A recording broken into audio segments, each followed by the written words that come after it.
I'm 63 years old and I just bought a whole damn cruise ship to teach my own blood a lesson.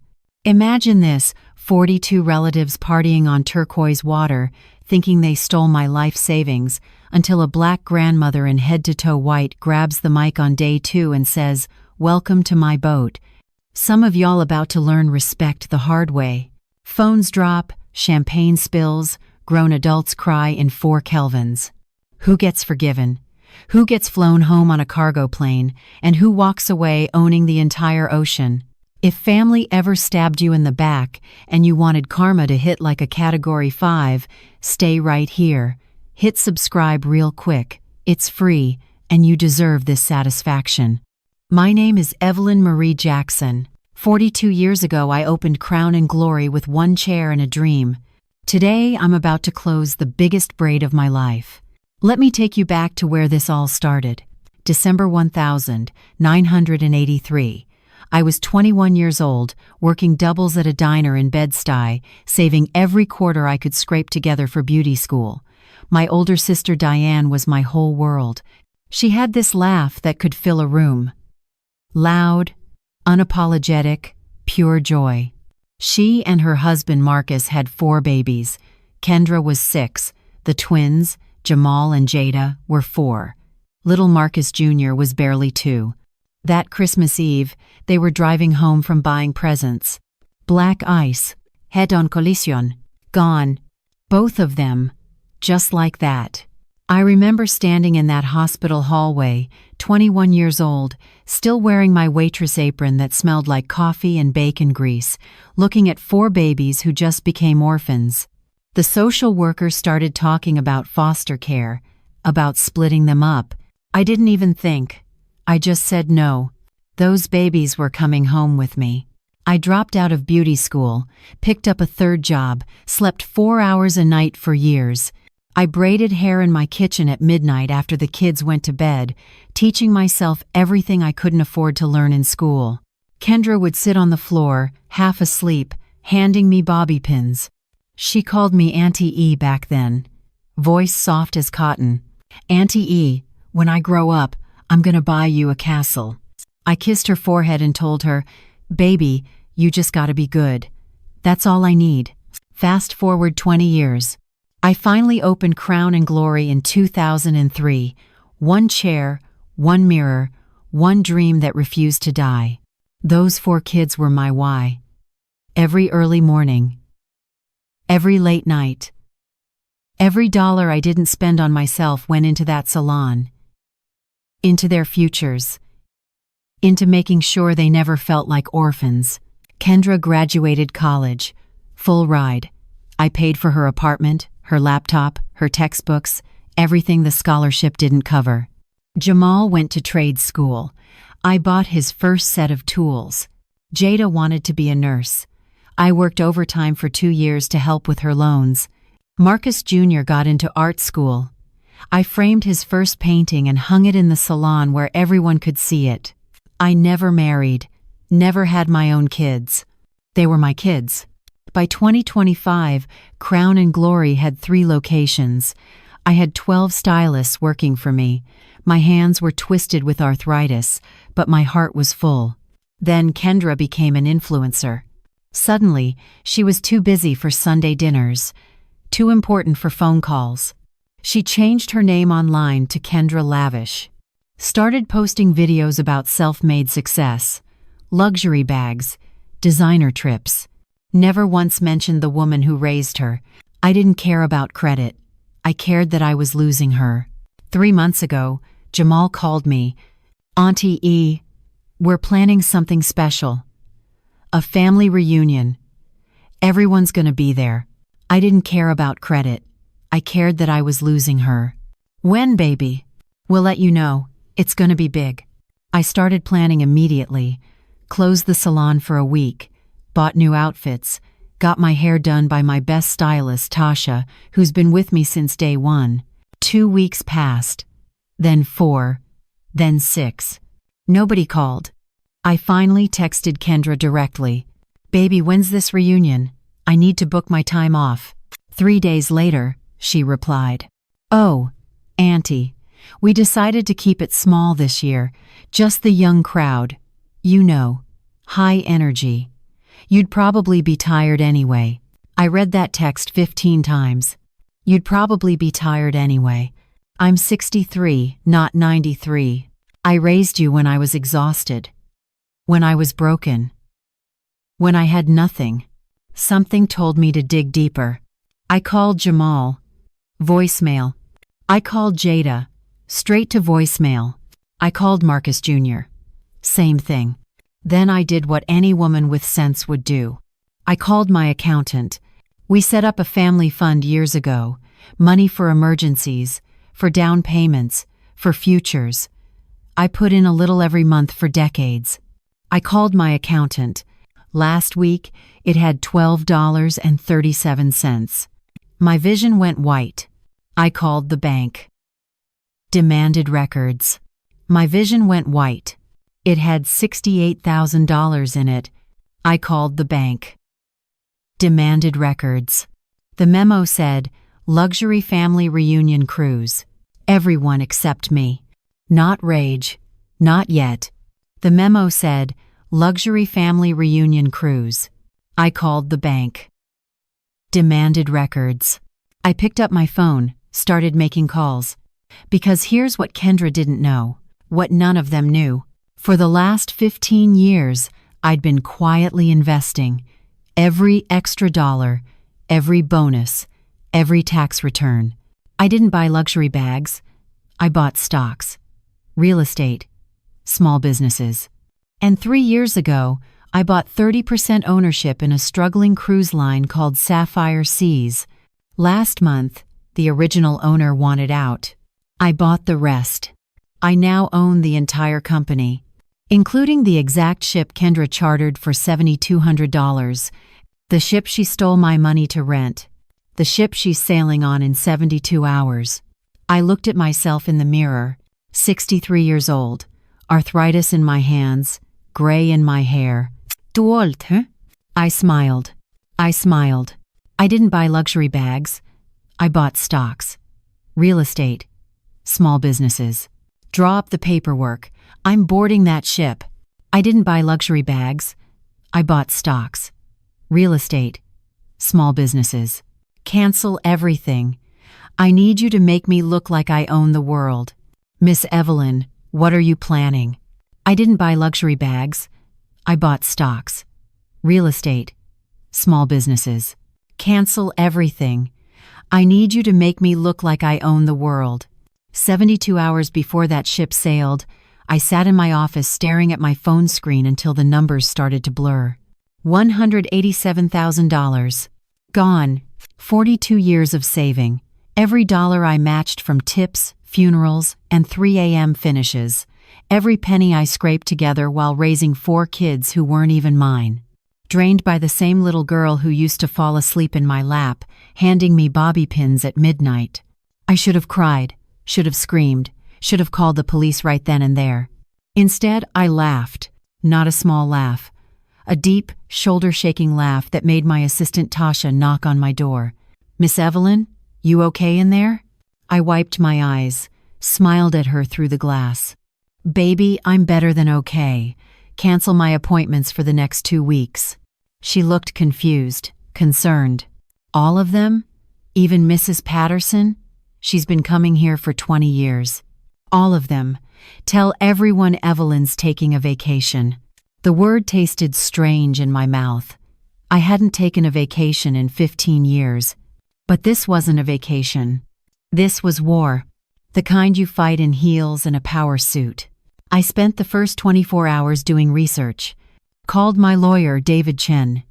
He's been handling my business for a decade. Sharp as a razor and loyal as they come. Draw up the paperwork. I'm boarding that ship. Draw up the paperwork. I'm boarding that ship. I spent the first 24 hours doing research. He got quiet. Then he laughed. I'll have everything to you by tonight. Next, I called Marcus Jr. Not a small laugh. A deep, shoulder-shaking laugh that made my assistant Tasha knock on my door. Hey, Auntie A. His voice sounded off. Guilty. Baby, I heard about the cruise. Silence. long and heavy. Baby, I heard about the cruise. Not a small laugh. A deep, shoulder-shaking laugh that made my assistant Tasha knock on my door. David, I need you to pull every document on Sapphire Seas Cruise Line. Ownership papers, contracts, everything. I closed my eyes, counted to 5. David, I need you to pull every document on Sapphire Seas Cruise Line. Ownership papers, contracts, everything. I'm sorry. I should have fought harder. I should have. Marcus, look at your bank account. What? Look at it. Right now. I heard him moving, tapping his phone, then silence. Called my lawyer, David Chen. He's been handling my business for a decade, sharp as a razor and loyal as they come. She said you'd be happier at home, that you wouldn't enjoy all the activities, that it was better this way. That's what family does, baby. Real family. The kind that doesn't forget who raised them. He started crying. Grown man, 36 years old, sobbing on the phone. No, you don't, but I love you anyway. Now here's what's going to happen. You're going on that cruise. You're going to smile. You're going to act normal. And you're not going to tell anyone I called. Understood? Look at it. Right now. That's what family does, baby. Real family. The kind that doesn't forget who raised them. She said you'd be happier at home, that you wouldn't enjoy all the activities, that it was better this way. I hung up before he could ask more questions. And you believed her? She didn't answer. Sent me to voicemail 3 times. And you believed her? I stared at that message for a full minute. She didn't answer. Sent me to voicemail 3 times. I didn't respond. I'd transferred $20,000 into his account 30 minutes earlier. Auntie E, what's up? Heard about the reunion cruise. Because Auntie's got a plan. And you're going to want a front row seat. Kendra thought I was too old. The music got quieter. Someone shushed people in the background. Next, I called Jada. How did she say it, Jamal? She said you'd prefer to rest. That you've earned it. Earned being left behind? Come on, Auntie, don't make this hard. Something in my chest turned to ice. You're right. I won't make it hard. Have fun on the cruise, baby. I hung up. Deleted his number. Next, I called Jada. Then I called Kendra directly. It rang 4 times. She answered like I was interrupting something important. Auntie, hey, what's up? No warmth. No love. Just inconvenience. I heard about the family reunion. Oh, yeah. I was going to call you about that. Were you? Now they were just noise. I looked at myself in the mirror across from my desk. 63 years old, silver hair freshly done, skin still smooth, eyes still sharp. I understand perfectly, baby. Great. I knew you would. You've always been so understanding. The audacity made my jaw clench. Kendra, one question. Sure. How'd you pay for this cruise? Silence, the kind that confirms everything. I've been saving. You know, influencer money. Influencer money. Yeah. I let the silence stretch. Let her feel it. Okay, baby. You have a wonderful time. Thanks, Auntie A. Love you. She hung up before I could respond. Love you. 2 words that used to mean everything. Now they were just noise. I spent the next 48 hours in motion. Tasha did my hair, not salon good, red carpet good.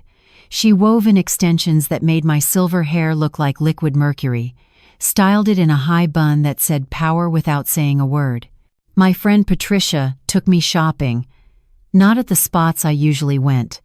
We hit 5th Avenue. I bought 3 white suits. Crisp, tailored, expensive. The kind that make people step aside when you walk into a room. White heels, white sunglasses, white everything. Because when you own the ship, you dress like you own the ocean. David sent over the documents. Everything was perfect. Legal, ironclad. I was the sole owner of Sapphire Seas Cruise Line. The ship Kendra chartered, the crown jewel. Because when you own the ship, you dress like you own the ocean. She paid $7,200 to rent it for 7 days. I paid $4.3 million to own it outright. The math was poetic. She paid $7,200 to rent it for 7 days. Because when you own the ship, you dress like you own the ocean. Caption: Family reunion of the year. Blessed and grateful. 42 relatives, cousins I helped through college, aunts I paid rent for, uncles I bailed out of trouble. Everyone smiling, dancing, living their best life. On my dime. In my absence. David sent over the documents. Everything was perfect. Legal, ironclad. Evidence. That night, I packed one suitcase. 42 relatives, cousins I helped through college, aunts I paid rent for, uncles I bailed out of trouble, and a microphone. Because tomorrow, day 2, I was boarding that ship. Not as a guest. That night, I packed one suitcase. And every single person on that boat was about to learn what happens when you forget who held you down. I looked at myself in the mirror one last time. Evelyn Marie Jackson, 63 years old, self-made, disrespected for the last time. I smiled. Let's go teach some lessons. 12 years ago, while Kendra was busy getting ring light famous, I did something nobody in my family knew about. I bought half a cruise line. Let me take you back to 2013. 12 years ago, while Kendra was busy getting ring light famous, I did something nobody in my family knew about. Crown and Glory had been open for 10 years. Business was good, really good. But I was still living in the same small apartment in Bed-Stuy, still driving my 2004 Honda, still wearing clothes from 3 seasons ago. Everyone thought I was broke, struggling, just getting by. The truth? I was stacking money like Tetris blocks. Every dollar I didn't spend on myself went into 2 places: the kids' futures and investments nobody could see. The truth? Everyone thought I was broke, struggling, just getting by. The truth? Everyone thought I was broke, struggling, just getting by. My accountant Bernard was the only person who knew. He'd been managing my money since 2005. The original owner, Richard Castellano, needed capital fast. He was offering 51% ownership for $1.4 million. Bernard pulled up spreadsheets, projections, growth potential. This could triple your investment in 10 years. Or you could lose everything. I looked at those numbers for 3 days straight. Then I called Richard directly. Mr. Castellano, I'm Evelyn Jackson. I want to buy into your company, but I have conditions. What conditions? My name stays off everything public. No press releases, no announcements, silent partner only. He laughed. Lady, you want to give me $1.4 million and stay anonymous? Done. Sapphire Seas Cruise Line. A small company. 3 ships. Decent reputation. Struggling financially. I walked out owning 51% of 3 cruise ships. Nobody knew. Not the kids. Not my friends. Not even Tasha. Just me, Bernard, and Richard. For 12 years, I watched that investment grow. Richard ran the day-to-day operations. I collected dividends quarterly, reinvested most of it, lived off my salon income like nothing changed. Kendra was posting selfies on boats I partially owned, calling herself self-made. I never said a word. Richard ran the day-to-day operations. I collected dividends quarterly, reinvested most of it, lived off my salon income like nothing changed. Evelyn, I'm selling my half. You want it? We signed papers in his lawyer's office on a Tuesday afternoon. $2.9 million. And the company's worth 6 times what it was when you bought in. I didn't hesitate. Draw up the papers. By 2022, I owned Sapphire Seas outright. 3 ships, 400 employees, $30 million in annual revenue. And still, I told no one. I kept braiding hair, kept opening the salon at 7 a.m., kept living simple. Because wealth isn't about what people see. It's about what you control when nobody's watching. Fast forward to last week. I'm staring at my bank statement. family fund empty. Kendra's Instagram stories showing my relatives boarding the crown jewel. My ship, the one I own. That's when the idea hit me like lightning. I called Richard. He was in remission, living in Florida, fishing every day. Richard, I need a favor. Anything, Evelyn. You saved my legacy. There's a charter on the crown jewel next week. Private family reunion. I want you to approve an anonymous upgrade. $15,000 worth. Upgrade to what? Everything. Better suites, premium drink packages, spa credits, the works. He paused.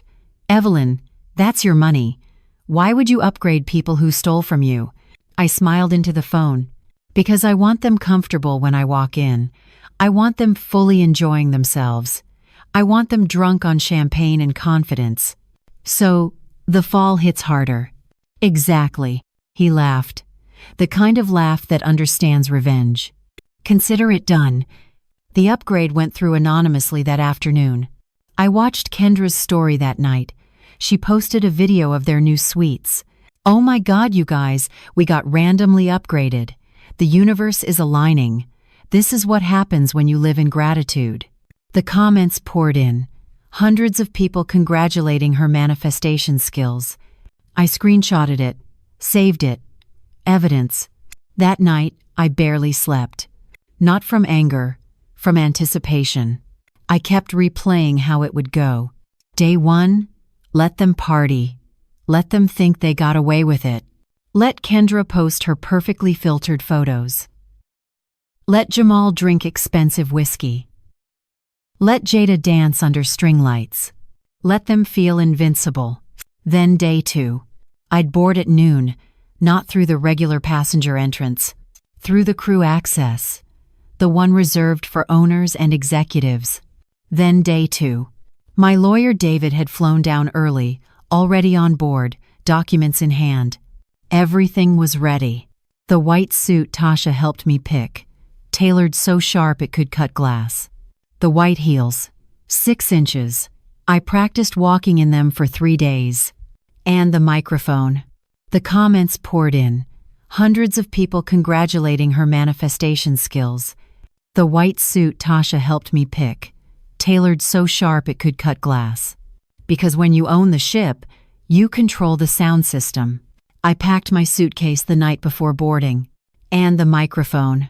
I put that photo on top, where I'd see it first thing. Everything was ready. And why it had to happen. Morning of day 2. I woke up at 5 a.m. Did my skincare routine, the expensive one I usually save for special occasions. Tasha came over at 7. Did my makeup. Full glam. Highlight so bright you could see it from space. Miss Evelyn, you look like you're about to end someone's whole career.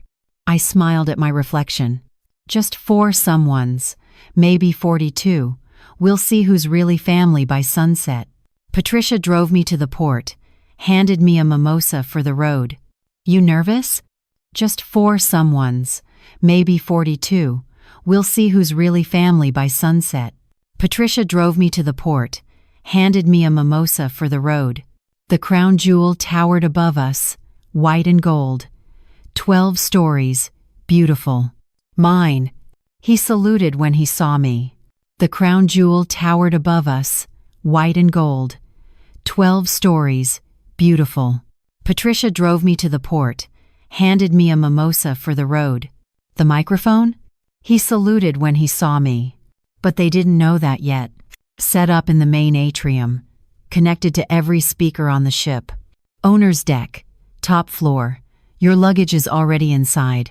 Captain, how many of my family members are currently on board? He checked his tablet. 42 passengers. All in the main pool area. Brunch service. Perfect. Give me 10 minutes to settle in. Then make an announcement. Tell everyone to gather in the main atrium for a special surprise from the cruise line. He smiled. It'll be my pleasure, ma'am. I walked up that gangway in my white heels, white suit, white everything. Stepped onto my ship, owned the moment. In exactly 10 minutes, 42 people were about to learn what happens when you steal from a queen. Day 1. Departure day. I stood on the dock at Port Miami, wearing my Sunday white dress, the one I save for church and special occasions. Hair done perfectly, makeup light, smile practiced in the mirror 100 times. I looked exactly like what they expected, a sad old woman watching her family leave without her. The performance of my life. The crown jewel sat massive and gleaming behind them. My ship. My investment. My revenge vessel. But they didn't know that yet. Kendra arrived first. Designer luggage. Full glam makeup at 9 in the morning. Camera crew following her for content.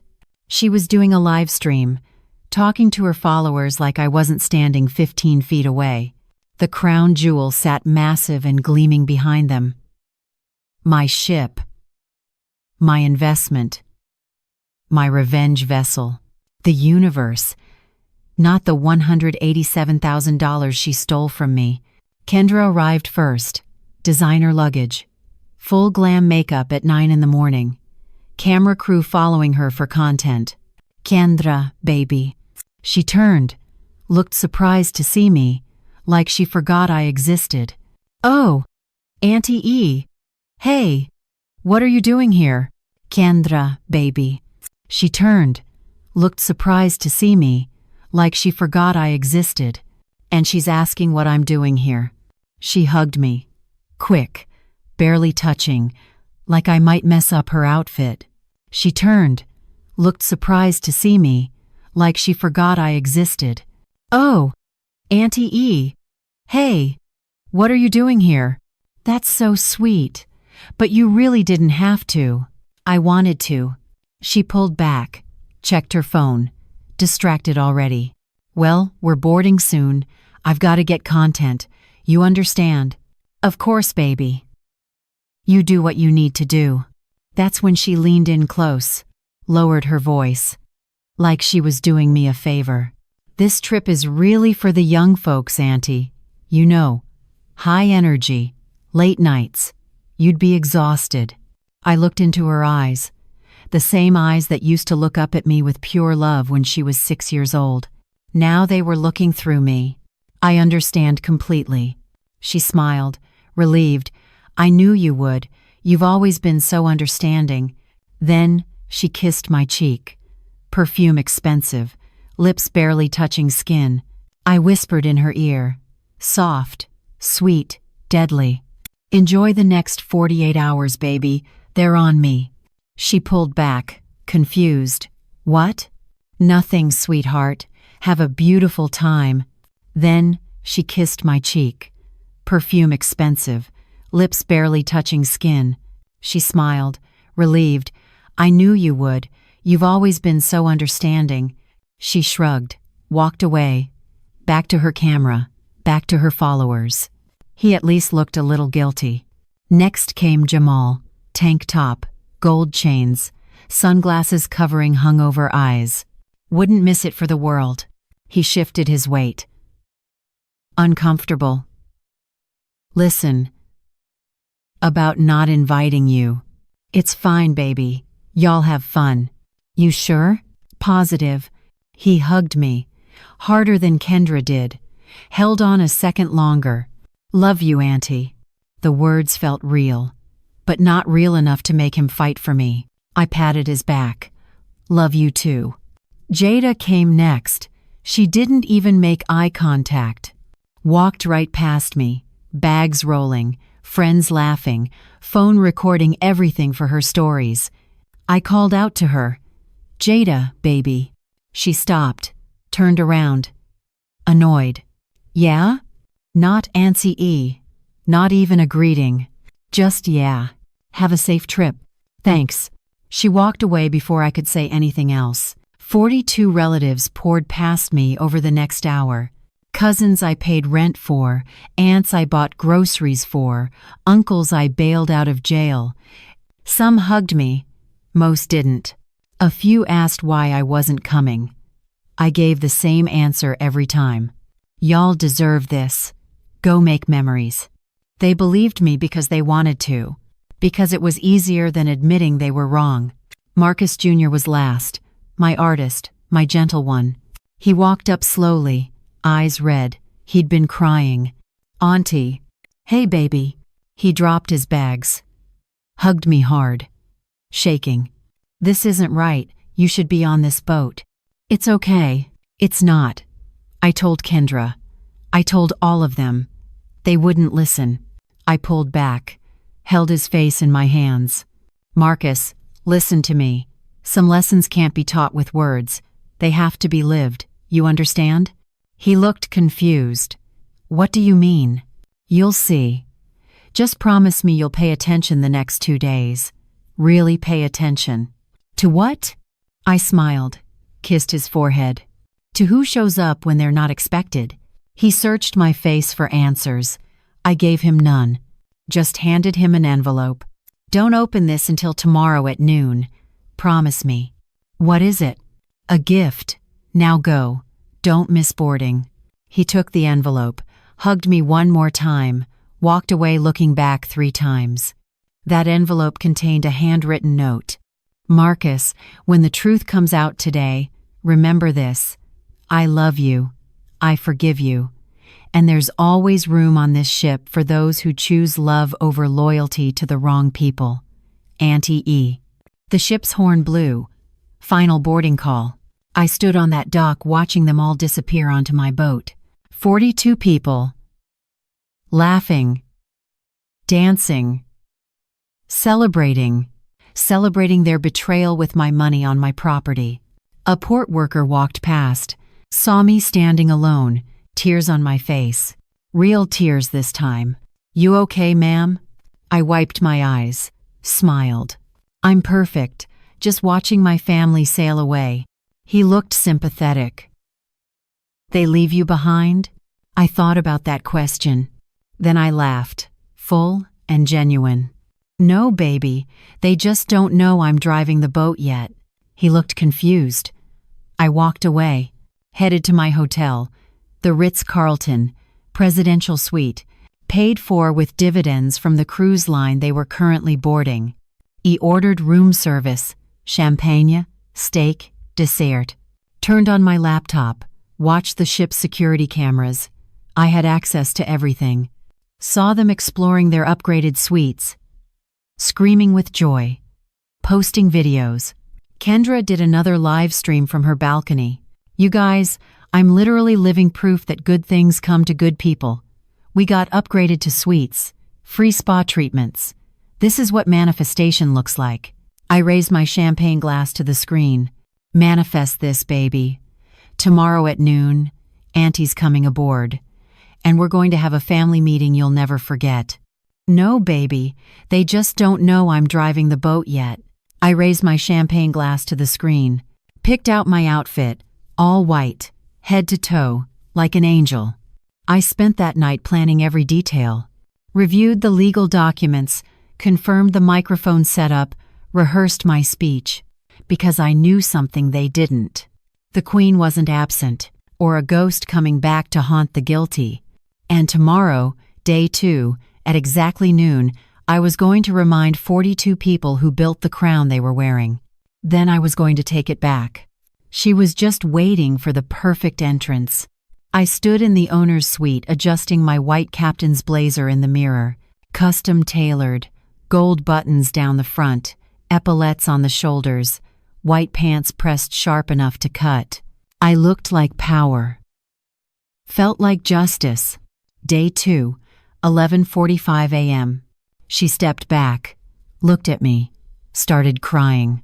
"Miss Evelyn, you look like you're about to change somebody's whole life." I smiled. 42 somebodies. My phone buzzed. Text from Captain Morrison. "Everyone's in the main atrium. Music's playing. They think it's a welcome brunch with entertainment. Ready when you are." I took one last look in the mirror. Tasha had flown in early that morning to do my hair and makeup one last time. Not too old. Never too old. I picked up my mother's Bible, the one she gave me before she passed, opened it to the page I'd bookmarked, Proverbs 31. The virtuous woman. I read the last verse out loud. Give her the reward she has earned, and let her works bring her praise at the city gate. 63 years old, silver hair styled in waves that caught the light, skin glowing, eyes sharp. Today, the city gate was a cruise ship, and I was about to collect every ounce of praise I'd earned. I walked out of my suite, down the private hallway, toward the executive entrance to the main atrium. Captain Morrison met me there, handed me a wireless microphone. They have no idea. Kendra just posted a story 10 minutes ago about how blessed she feels. I clipped the mic to my lapel, tested it. My voice came through the hidden speakers, crystal clear. How many security cameras are recording? All of them. Plus I've got 3 crew members with professional cameras for the official record. Good. I want evidence of everything. He nodded, serious, respectful. Miss Jackson, I've been sailing for 23 years. This is the most legendary thing I've ever witnessed. Let's make it count. Cut the music on my signal. I positioned myself behind the curtain, looked through the crack. The main atrium was packed. 42 people. Champagne glasses, mimosas, plates of expensive brunch food. Paid for by me, hosted on my ship, celebrating my exclusion. Kendra stood center stage with her phone, recording herself. Big smile, designer dress. Good morning, family. Can we just take a moment to be grateful? This upgrade, this experience, this is what happens when you put positive energy into the universe. People cheered, clinked glasses, took photos. Jamal was already drunk, dancing, shirt half unbuttoned. Jada held court with cousins, laughing loud, taking selfies. Marcus Jr. sat alone at a corner table, staring at the envelope I gave him. He'd opened it, was reading my note. His face said everything. I gave Captain Morrison the signal. He nodded to the sound engineer. The music cut, instantly, mid-song. Everyone looked confused, stopped talking, looked around. The lights dimmed. Spotlights came up on the stage. Kendra looked annoyed. What's going on? This wasn't in the schedule. Captain Morrison's voice came over the speakers. Deep, official, commanding. Ladies and gentlemen, we have a very special guest joining us this morning. Please welcome the owner of Sapphire Seas Cruise Line and this vessel, Miss Evelyn Marie Jackson. Silence. Complete. Total.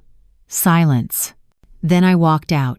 White blazer, white pants, white heels clicking on marble floors, silver hair catching every spotlight.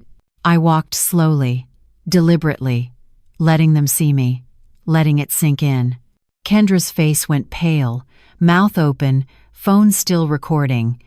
Jamal dropped his champagne glass. It shattered on the floor. No one moved. Jada grabbed the table, looked like she might faint. I reached center stage, took the microphone off my lapel, held it properly, looked out at 42 faces frozen in shock. Smiled. Good morning, family. This is your new owner speaking. Someone gasped. Might have been Cousin Teresa, the one I paid 3 months' rent for last year. Y'all just cruised into karma. Kendra found her voice first, shaking.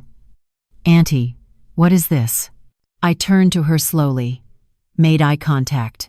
This, baby, is a family reunion, the real kind, where we talk about respect, gratitude, and what happens when you forget who raised you. Phones came out everywhere, recording, live streaming. This was about to go viral. Perfect. I walked to the edge of the stage, looked at each section of the crowd. For those who don't know, 12 years ago I bought this cruise line. Silent partner at first, then sole owner 3 years ago. That drink in your hand? I paid for it. That suite you're sleeping in?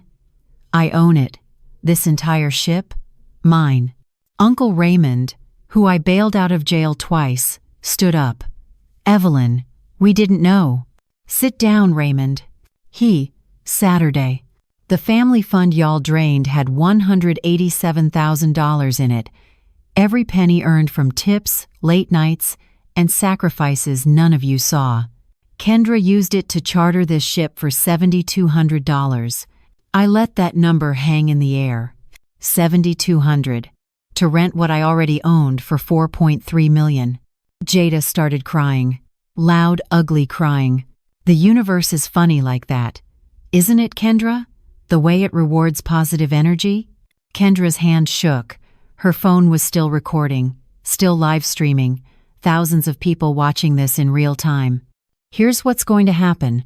We have 5 more days at sea. 5 days for each of you to decide who you really are. Family who made a mistake? Or thieves who got comfortable stealing from someone who loved them? I walked across the stage. Slow, powerful. I'm going to give everyone a chance to apologize, a chance to make it right, a chance to show me who deserves to stay on this ship and who gets flown home on a cargo plane tomorrow morning.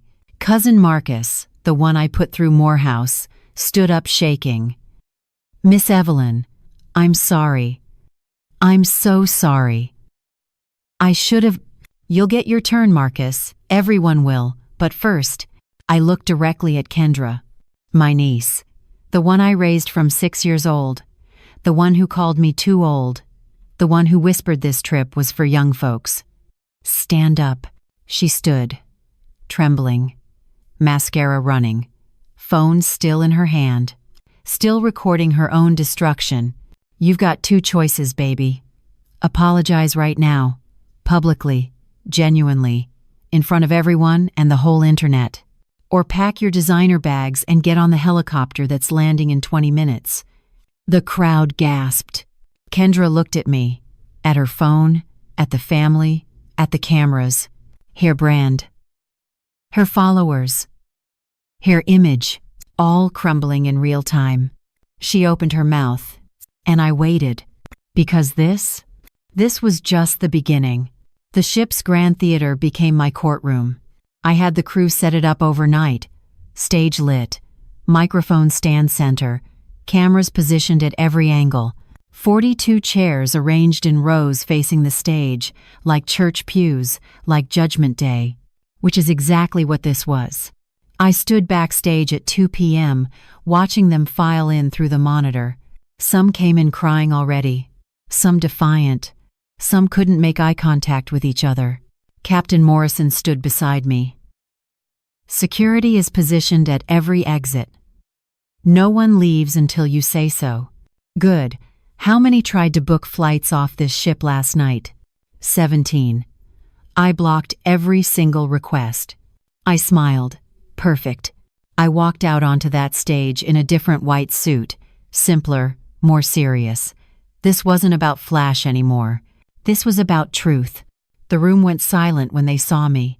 I took the microphone, looked at every face. Here's how this works. I'm going to call names. You come up here, you tell the truth about what you did and why you did it. Then you make a choice. I paused. Let it sink in. Option 1, genuine public apology. 8 hours of community service on this ship, helping the crew you've been treating like servants. And you post a video on your social media, owning exactly what you did. No filters, no excuses, raw truth. Phones shifted nervously in hands. Option 2, pack your bags. The seaplane arrives in 4 hours, economy seats. You fly home. I refund nothing. You explain to everyone back home why you left early. Cousin Rochelle raised her hand. Designer nails. Attitude in her posture. And if we don't want either option? I looked at her dead in the eyes. Then you swim. We're 40 miles from shore. Your choice. She sat back down fast.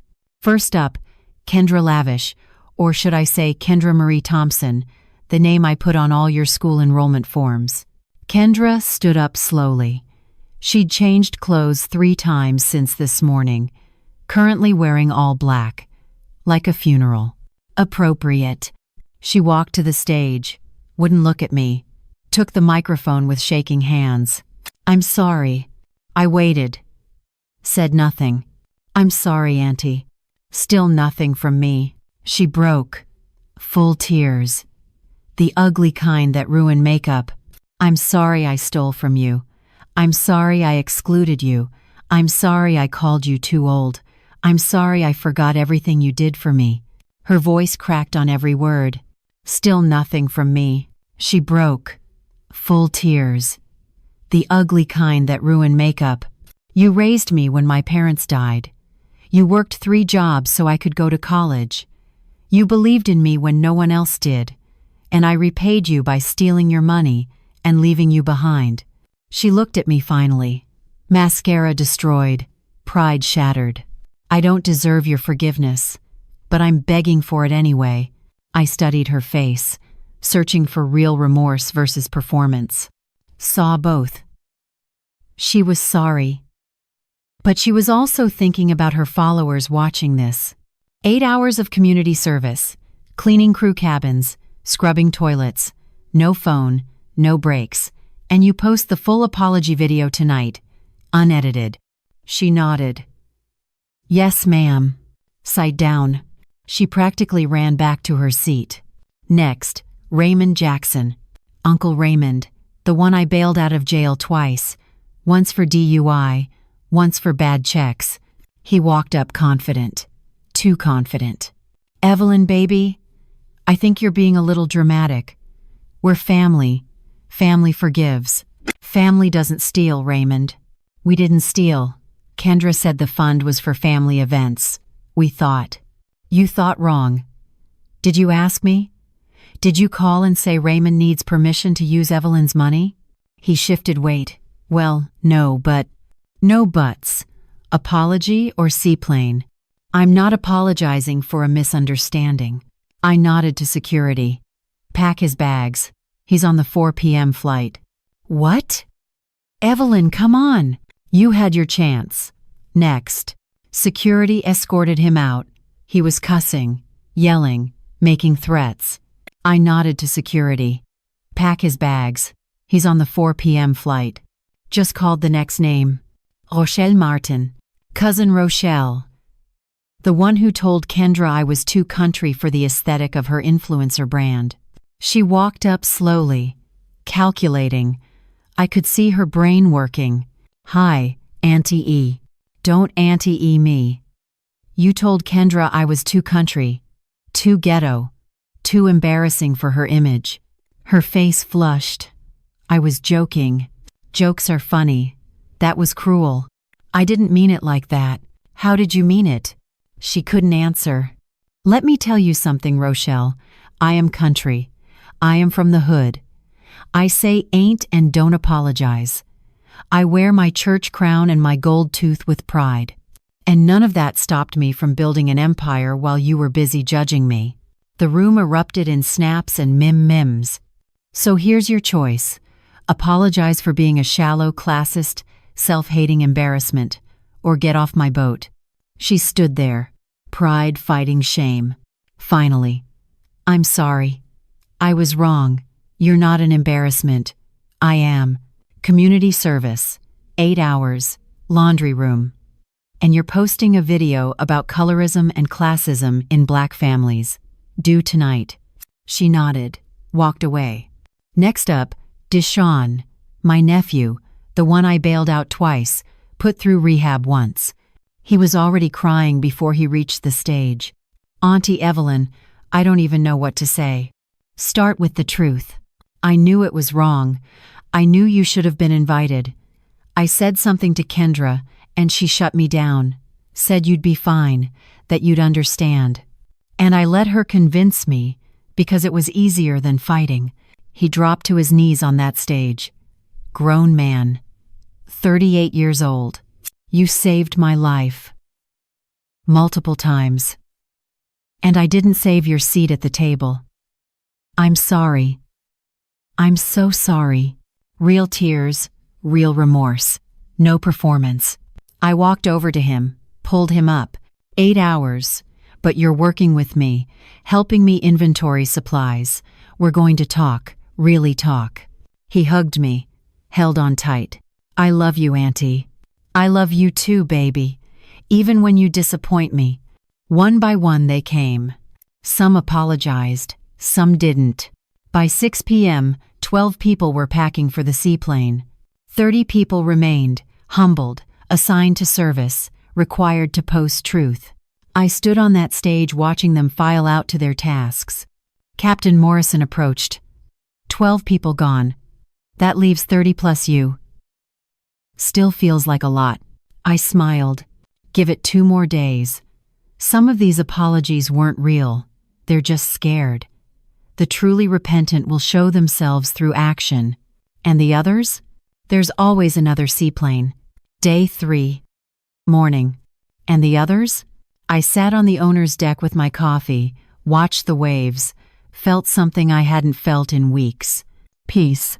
Yesterday, 12 people left on that seaplane. Defiant, unrepentant, choosing pride over family. I watched every single one board, felt nothing but relief. The 30 who remained were quieter now, humbler, working their community service hours. Some were genuine, some were still performing. Time would tell the difference. Captain Morrison knocked on my door at 8 a.m. Miss Jackson, we have a situation. My heart jumped. What kind of situation? The good kind. Someone's asking to speak with you. Says it's urgent. Who? Young Jada. She's been outside your suite for an hour, crying.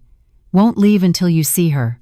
Young Jada, 19 years old, my cousin Teresa's daughter, first person in our entire family to graduate college. On my dime.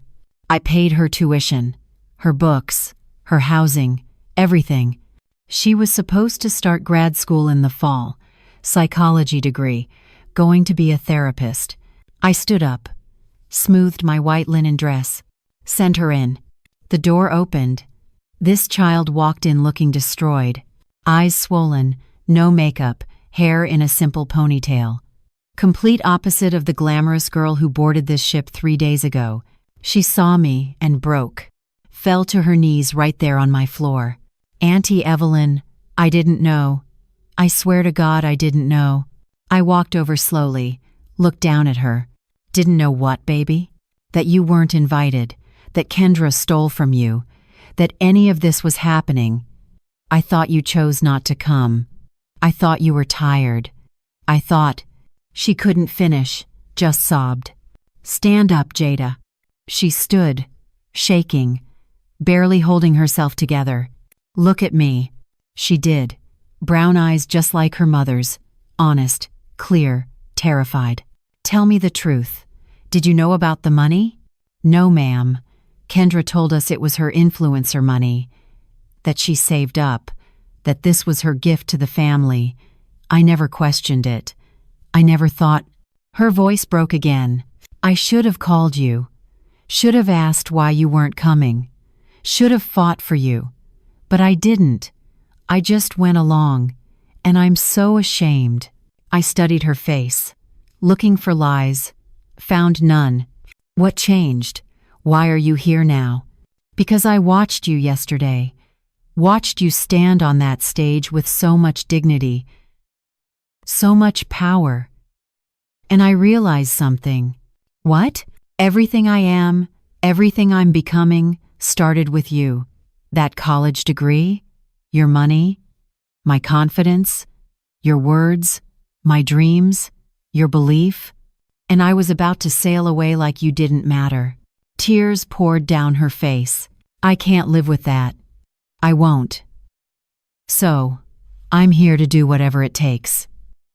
8 hours of service? I'll do 80. Public apology? I'll shout it from the top deck. You want me to leave? I'll pack right now. Just please, please know that I love you, and I'm sorry. Something in my chest cracked open. 42 years of raising other people's children, of sacrificing, of going unnoticed. And here was this child, seeing me, really seeing me. I opened my arms. She ran into them like she was 6 years old again. I held her tight. So tight my white dress wrinkled, so tight my shoulders ached. And in those 4 seconds, 40 years of heartache healed. I forgive you, baby. She cried harder, held on tighter. I don't deserve it. None of us deserve grace. That's why it's called grace. We stood there, rocking slowly, two black women holding each other while the ocean rolled beneath us. When she finally pulled back, her face was puffy but peaceful. "What do you need me to do?" "Post your truth. Then help me figure out who else is really family." She nodded, pulled out her phone right there, recorded a video. No filter, no editing, raw and real. "My name is Jada Morrison. I'm 19. I just graduated from Howard University, and I owe everything to the woman standing next to me." She turned the camera to show me. "This is Evelyn Jackson. She paid for my entire education. She believed in me when nobody else did. And 3 days ago, I sailed on a cruise she was excluded from. A cruise paid for with money stolen from her. I didn't know, but I should have. I should have questioned everything. I'm sorry, Auntie Evelyn, and I'm sorry to everyone watching who's ever been betrayed by family. Do better." "Be better, I'm going to." She posted it immediately. No hesitation. Within minutes, the comments poured in, thousands of them. Support, respect, people calling her brave. Over the next 2 days, 3 more people came to me the same way. Marcus Jr., Deshaun, and surprisingly, Jamal. Real tears, real repentance, real change. 4 out of 42. The math was depressing until I remembered something my mother used to say. Quality over quantity, baby. Always. The other 26? They completed their service hours, posted their required videos. But I could see it in their eyes. They were sorry they got caught, not sorry they did it. On day 5, I called another meeting. Same theater, same stage, different energy. "I'm sending 26 more people home tomorrow. You completed what I asked, but your hearts aren't in it. And I don't keep people around who don't want to be here." Some looked relieved, others looked angry. None of them protested. I had the crew arrange flights. First class this time. I wasn't cruel. Just done. That left 4 people on a ship built for 1,200. Me, Marcus Jr., Deshaun, young Jada, and Kendra. She'd worked harder than anyone. Scrubbed toilets until her hands bled. Posted videos admitting everything. Cried herself to sleep every night. But she stayed. And Kendra. That night we sat together on the upper deck. Just the 5 of us. I looked at her. Really looked at her. Saw the 6-year-old orphan. Saw the scared little girl. Saw my sister's eyes. Because you chose to stay even when it was hard. That's love. Imperfect. Messy. But real. She started crying. Again. But this time, I cried too. Because family isn't who shares your blood. It's who stays when the truth comes out. Day 6. The final reckoning. I called one last meeting. Not in the theater this time. On the main deck, in front of everyone. Because here's what I hadn't told my family yet. The crown jewel wasn't completely chartered for them. They had the upper decks, the suites, the private areas. But the ship still had 2,000 regular passengers on the lower levels, families on vacation, couples on honeymoons, people who paid good money for a cruise. And every single one of them had been watching this family drama unfold for 6 days. The crew talked, word spread, videos leaked. By day 6, I was famous on my own ship. Passengers stopped me in hallways, asked for photos, called me an inspiration.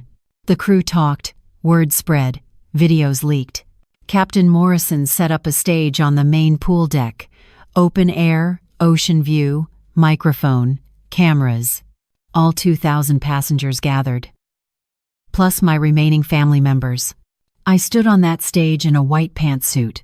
Hair perfect, presence commanding. Good morning. For those who don't know me, I'm Evelyn Jackson. I own this ship. And for the past 6 days, you've all had a front row seat to the messiest family reunion in history. Laughter rippled through the crowd. Knowing. Sympathetic.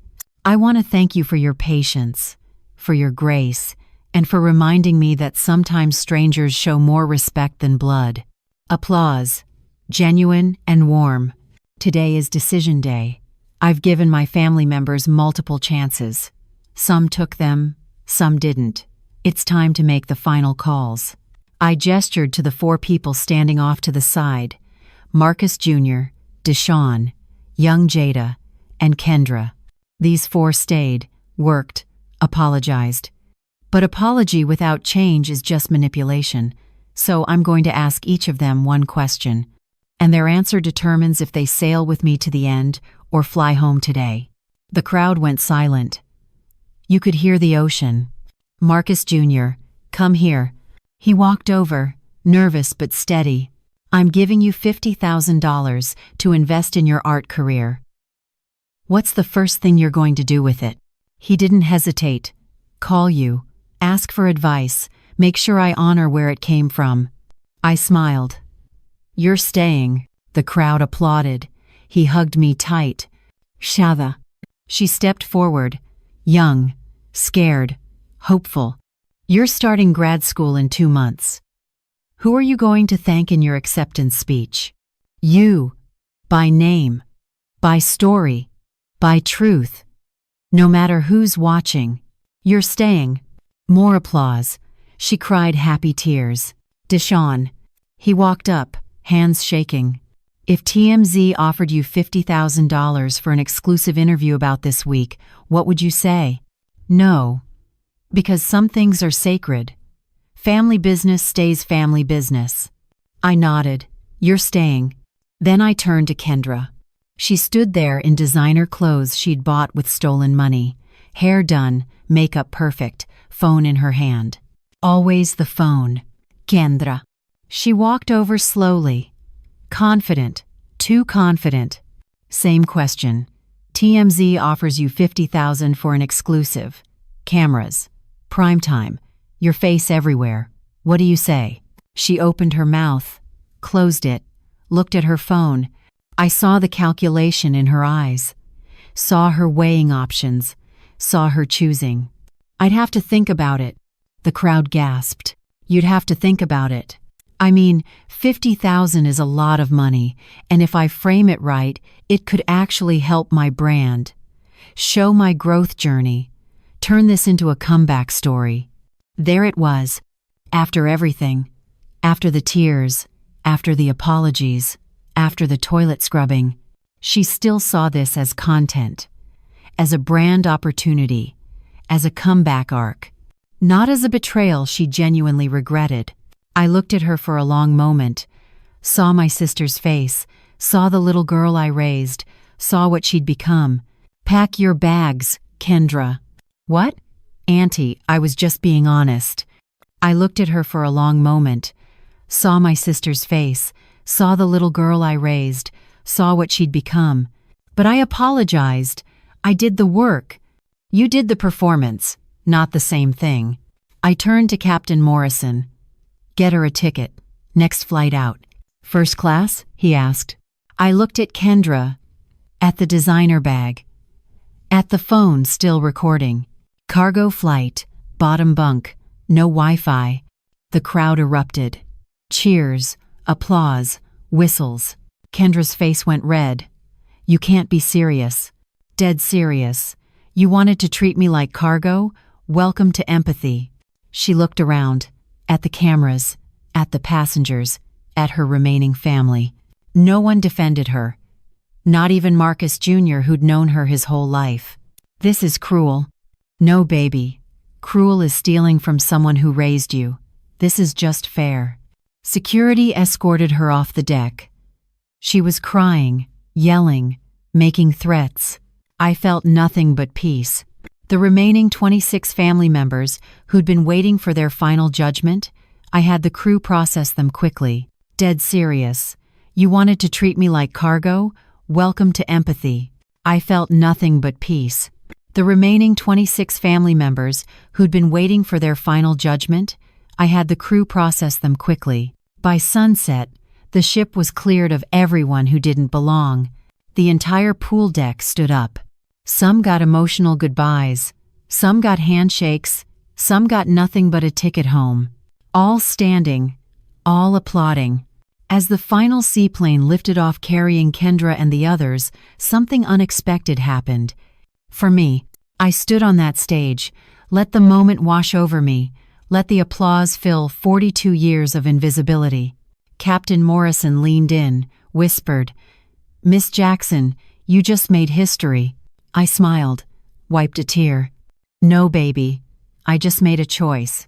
To value myself as much as I valued everyone else." 2,000 people, strangers from all over the world, different races, different ages, different stories.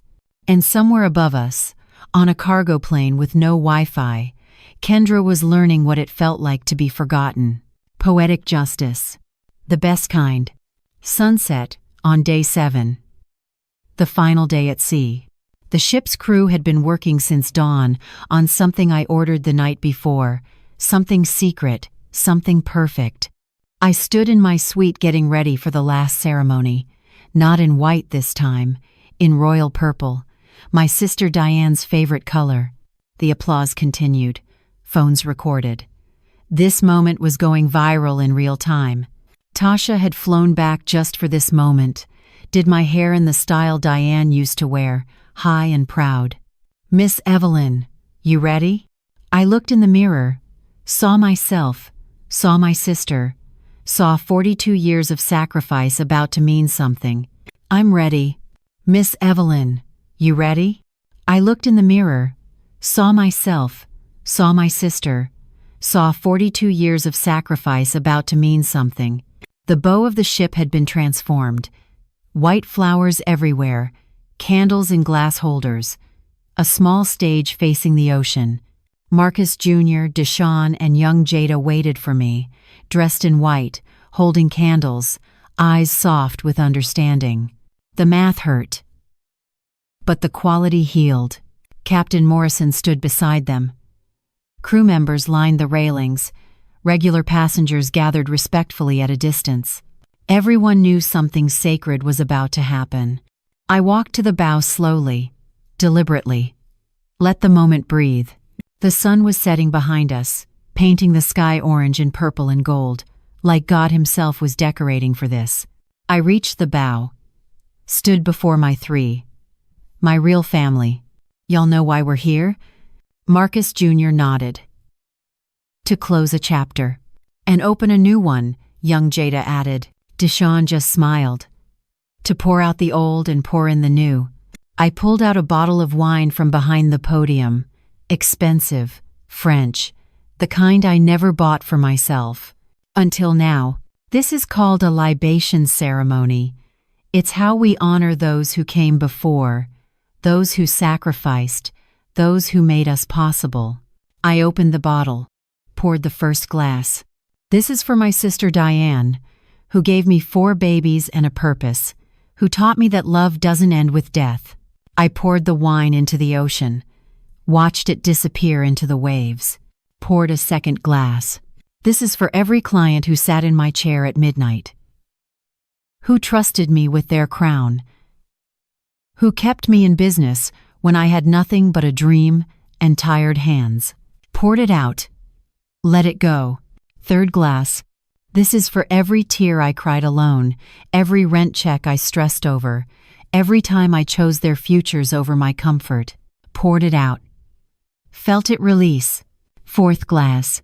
This is for every person who called me too old, too country, too much, not enough. This is me releasing the need for their approval. Poured it out, smiled doing it. Fifth glass, last one. And this is for the woman I used to be. The one who thought love meant erasing herself. The one who believed sacrifice meant suffering in silence. I held that glass up to the sunset, let the light shine through the wine. Thank you for getting me here, but I don't need you anymore. And this is for the woman I used to be. The one who thought love meant erasing herself. The one who believed sacrifice meant suffering in silence. I held that glass up to the sunset, let the light shine through the wine. I handed the empty bottle to Captain Morrison. Now, for the new beginning. He smiled, pressed a button on his radio. The crew moved into position, grabbed ropes attached to the massive tarp covering the ship's hull. Now, for the new beginning, the crown jewel. I walked to the railing, looked down at the old name. Beautiful. Generic. Not mine. I turned to look at everyone gathered. Crew. Passengers. My three. But silence doesn't protect you. It erases you. And I'm done being erased. I nodded to Captain Morrison. He gave the signal. The crew pulled the ropes. The tarp fell away. Revealed underneath, fresh paint, gold lettering, 3 words that changed everything: crown and glory at sea. The crowd gasped, then erupted in applause. My salon's name, my legacy, my truth, floating on the ocean for the whole world to see. I started crying, not sad tears, victory tears. Marcus Jr. hugged me from one side, Deshawn from the other. Young Jada wrapped her arms around all of us. We stood there, 4 people who chose each other, who fought for each other, who stayed. Auntie E, Marcus Jr. whispered, "You did it. You really did it. We did it, baby. This is ours now. All of ours." The sun finished setting. The ship's lights came on, illuminated that new name in the darkness. Crown and glory at sea. Proof that you can start with 1 chair and a dream and end up owning the ocean. That night, I hosted a dinner, not in the fancy restaurant, in the crew mess hall. Just me and my 3, and Captain Morrison, and Tasha who'd flown in, and Bernard my accountant who'd believed in me 12 years ago. 7 people, simple food, real conversation, no performance, no cameras, no content. Just family, the chosen kind. Young Jada raised her glass, sparkling cider because she didn't drink, to Auntie Evelyn, who taught us that family isn't who you're born to, it's who shows up when it's hard. We clinked glasses, drank deep. I looked around that table, felt something I hadn't felt in decades. Complete. Not because I had everything, but because I'd released everyone who made me feel like nothing. I was 63 years old, silver-haired, arthritis in my hands, scars on my heart. And I'd never felt more brand new. Captain Morrison stood, cleared his throat. "Miss Jackson, I've been sailing for 25 years, seen a lot of owners, a lot of stories, but I've never seen anyone reclaim their power like you just did." He pulled out an envelope, handed it to me. "The crew took a vote. We want to work for you permanently, not just this voyage, all of them." I opened the envelope. Inside, a petition, signed by every single crew member. 400 signatures, 400 people choosing to sail under a black grandmother who refused to stay silent. I couldn't speak, just nodded, held that paper to my chest. "Welcome to the family," I finally managed. That night, I stood on the owner's deck alone, looked out at the ocean, at the stars, at the endless possibility. My phone buzzed. Text from Kendra. "I'm sorry. For real this time. Can we talk when you get back?" I stared at that message for a long time. Then I deleted it. Some bridges you burn, some you leave standing but never cross again. I turned off my phone, breathed in salt air, smiled at the sky. 63 years old, self-made, reborn. I'm sorry. For real this time. Can we talk when you get back? 1 year later, November 2026, I'm sitting on the private owner's deck of Crown and Glory at sea wearing white linen, hair silver and freshly done, sweet tea in my hand that I actually have time to enjoy. Some bridges you burn, some you leave standing but never cross again. This isn't a family reunion anymore. This is a movement. Let me tell you what happened in the year since that voyage changed everything. The videos went viral. Not just viral. Nuclear. 30 million views across platforms. Every major news outlet wanted interviews. Good Morning America, The Breakfast Club. Oprah's people called twice. I said no to most of them. Because this story wasn't about fame. It was about family, about boundaries, about a black woman finally choosing herself. But I said yes to a few, the right ones. I went on the Tamron Hall show, told the whole story, cried on national television when Tamron asked me what I'd say to other women who give everything and get nothing back. Stop waiting for permission to value yourself. Stop shrinking so other people feel comfortable. Stop braiding everyone else's crown while yours sits in a drawer collecting dust. That clip got 15 million views by itself. Women started reaching out. Hundreds, then thousands, then tens of thousands. Black women mostly. Grandmothers, mothers, aunties, women who'd spent decades raising other people's children, funding other people's dreams, sacrificing in silence. They all said the same thing. I see myself in you. Thank you for showing us it's not too late. That's when the idea hit me. I called Captain Morrison, called my business manager Bernard, called my lawyer David. I want to transform this ship, make it a healing space for women like me. They didn't even hesitate, just said let's do it. I called Captain Morrison, called my business manager Bernard, called my lawyer David. We created Crown and Glory experiences. Every ticket includes a donation to a scholarship fund.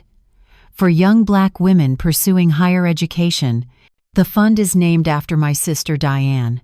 We've sent 43 girls to college so far. Full rides, books, housing, everything. Once a month, we do mother-daughter healing cruises. Spaces for mothers and daughters to repair, to talk, to forgive, to rebuild. Young Jada runs those. She finished her psychology degree, works full-time on the ship now. Best decision I ever made hiring her. Marcus Jr. designs all our promotional materials.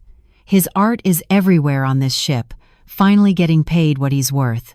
Deshaun manages ship operations, turned his life completely around, sober, focused, thriving.